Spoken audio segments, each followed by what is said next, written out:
네, 안녕하세요. 경제인을 위한 영상 아카데미 시간입니다. 오늘은요, 한국감정평가사 협회 이사님으로 계시는 김도훈 평가사님 모시고요.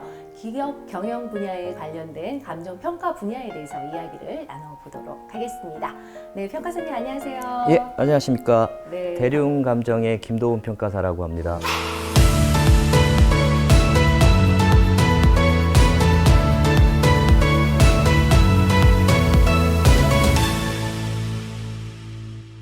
이 감정평가사, 이 직업군이 굉장히 생소한 직업군이거든요. 이 감정평가 업무는 어떻게 진행을 하고 있는 건가요? 예, 감정평가사라는 것은 이제 감정평가사 법률에 의해서 토지 등의 경제적 가치를 판단해서 그것을 가액으로 표시하는 사람을 감정평가사라고 합니다.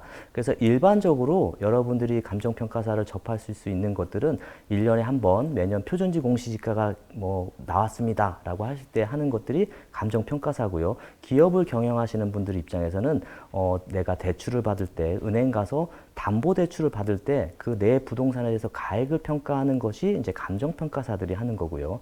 그 다음에 이제 좋지 않은 일이지만 경매나 소송 등을 통해서 부동산과 관련된 분쟁이 있을 때 그거에 대해서 재판부에 가격을 평가해 주는 것이 감정평가사입니다. 그 다음에 여러분 이제 보상사업이라고 진행되는 부분들이 있어요. 그래서 일반적으로 어느 많은 지역들이 우리가 공익사업 등을 통해서 보상사업이 진행되면은 그런 거에 대한 가격을 평가하는 게 이제 감정평가사라는 직업입니다.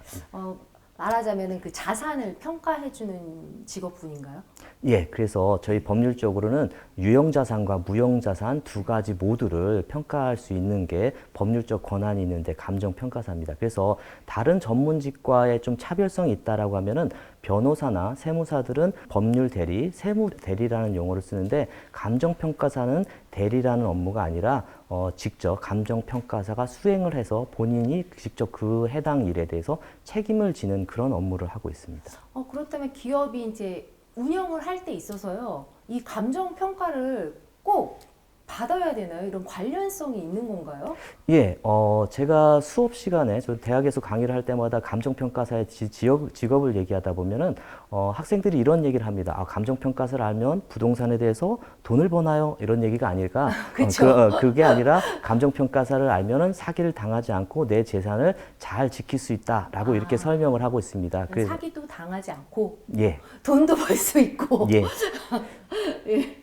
그래서 처음에 기업을 설립할 때 일반적으로 요새는 개인 기업을 하시다가 개인 사업자를 하시다가 법인 사업자로 전환하시는 분들이 계시고요. 그 다음에 기업을 설립한다고 했을 때는 저희가 홈쇼핑 같은 게 아닌 이상은 유형자산, 즉 토지나 건물들이 필요한 부분들이 있는데 그런 거를 매입 매각할 때 감정평가사의 자문을 받거나 조언을 받아서 일명 사기를 당하지 않고 여러분들이 기업을 설립하는데 아주 도움을 받을 수 있는 부분이 있습니다. 일반적으로 이제 부동산을 가잖아요. 그렇죠?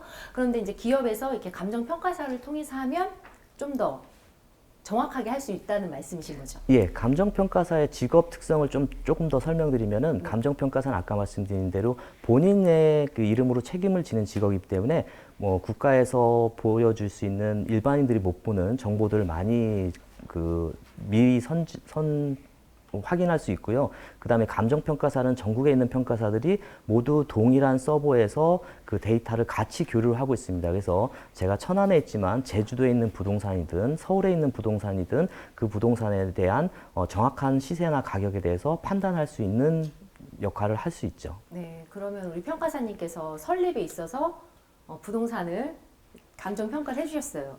그렇다면 이제 운영을 해야 되잖아요, 기업이. 그 운영을 했을 때 자산 제 평가를 할 때는 또 어떻게 하시나요? 이게 자산재 평가라는 것들에 대해서 세무사님한테 한번 들어보신 분들이 많이 계실 거라고 생각합니다. 이제 자산재 평가의 취지가 우리 기업들이 토지 건물을 취득하고 나서 그거를 세무적으로는 원가법에 의해서 그냥 그대로 가만히 있는데 자산의 매년 일정 기간 이제 그거를 매년 본인 이제 운영하시는 분께서 판단하실 건데 3년이든 1년이든 그 기간마다 내가 갖고 있는 부동산에 대해서 다시 평가를 함으로써 재무 구조를 안정화시킬 수 있는 그런 역할들을 하게 되죠.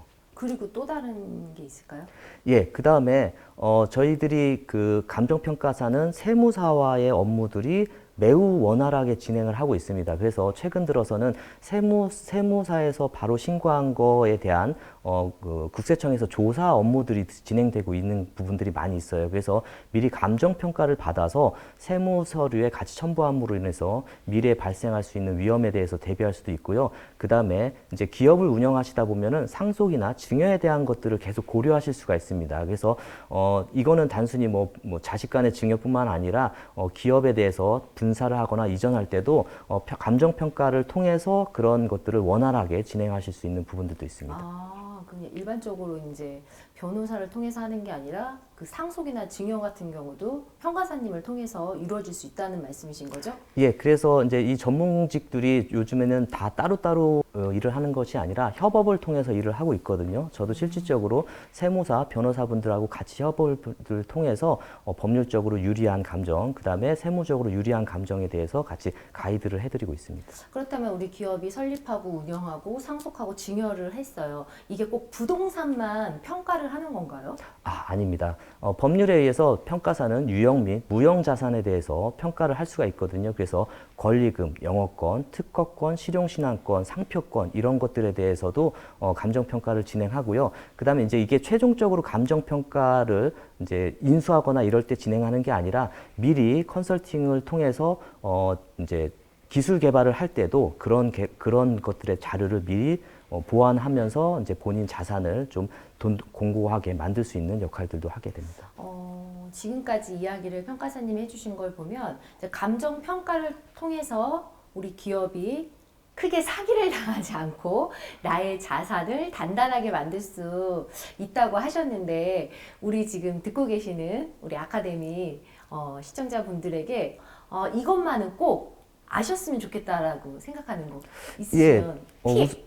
우선적으로 감정평가사라는 것을 제가 학회나 대학이나 아니면 다른 일반인들한테 설명을 드리면은 감정평가사라는 직업을 모르시는 분이 거의 90% 이상이었습니다. 그렇지만은 이제 감정평가사라는 거 아까 말씀드린 대로 대리 업무가 아니라 본인들이 책임을 지는 업무이기 때문에 부동산, 유형, 무형에 대한 자산을 여러분들이 잘 지키기 위해서 감정평가사의 컨설팅이나 자문이나 그다음에 세무사와의 협업 등을 통해서 여러분들의 재무 구조와 자산을 잘 지키실 수 있을 거라고 말씀드릴 수 있습니다. 꼭 해야 됩니까? 반드시 해야 되는 부분도 있습니다. 뭐냐면은 세무 신고할 때 감정평가를 받아야 되는 부분들도 꼭 있습니다. 네, 감사합니다.